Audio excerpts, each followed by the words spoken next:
Well, thanks for having us up again, Bill. We came up last year, hunted geese with you, and you kind of explained to me the setup, and all that's like really interesting to me. I enjoy hearing that, you know, how you put the geese everywhere. But here, you've got like a spread of ducks and geese that I've never even seen before. So why do you pick this and set this like this? Well, our intel from yesterday, David Wright, Captain Dave Wright, was hunting just a quarter mile or so over here down the shoreline. So we watch a lot of birds fall in here.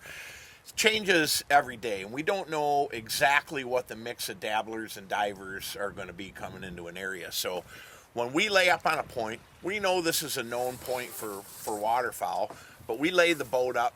We know we've got a southeast wind today, so the way the boat's structured on the shoreline, with the wind kind of quartering off our left shoulder, you want birds to be able to come in and work the wind line into the rig.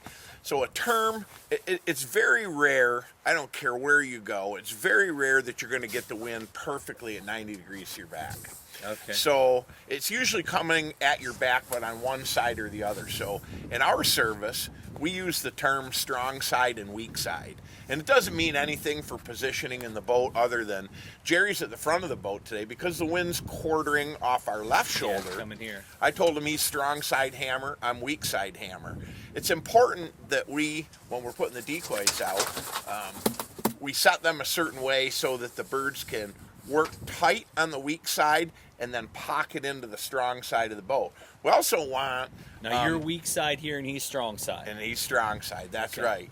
So we want really good shooters on the strong side and on the weak side because they have to handle birds flaring out on the Now, corner. wait a minute. So is that why you put Sherry and I in the middle? I think he's trying to say something here. I think he's trying to say something here. How do you hear that? All right. No, but I asked that question. Yeah, The sure. other thing is, if we're shooting in this direction,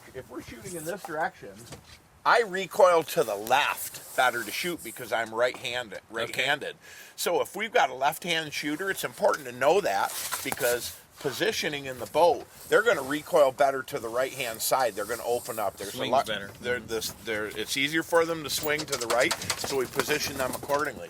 But when we put the decoys in, we want on the strong side the biggest grouping of decoys. So I have all these mallards. You notice I've got a lot of drakes on the water up here. Right. It's late in the season, so I'm running what are called January mallards. They're a brighter colored mallard than I might be using earlier in the season because they're in full nuptial plumage at that time. So I'm ganging a lot of decoys up here on the strong side.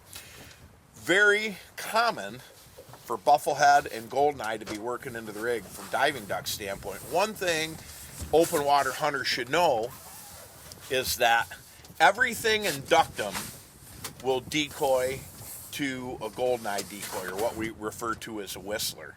Okay. Everything will decoy to a whistler, but whistlers are very species specific, and they'll only decoy to their own kind.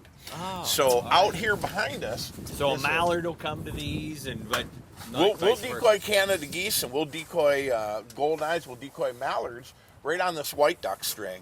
So the big string of white ducks, the goldeneyes, you'll notice that it's perfectly strung downwind.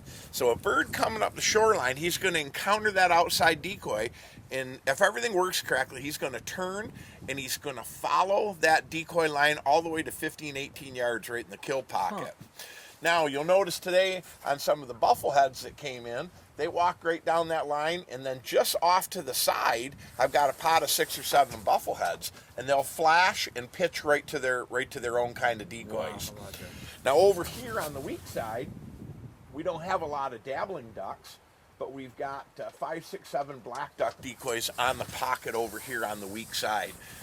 Blacks are known to be wary late in the season, so we'll pocket those blacks together. And a lot of times you'll see dabbling ducks of all descriptions come in, they'll work the rig, and then at the last minute they'll kind of bank and they'll pitch into those black ducks because they're known to be a big late season bird that's extremely wary. And Do they go to their own too, like the butler? they Not can really? go to their own, but they're just a confidence builder for ducks, I that, gotcha. especially ducks that have been pressured late in the season. And then way over on the weak side and strung down the shoreline are Canada geese.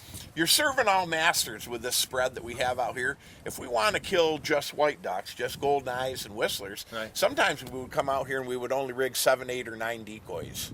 and they'll really pitch into that. But not gotcha. knowing what we're going to have an opportunity to shoot. Man, we had a lot of geese here too. So, Right. Yeah. You need to have something that represents all avenues when you're when you're hunting those ducks. But you'll notice what I've done is nothing's real tight today.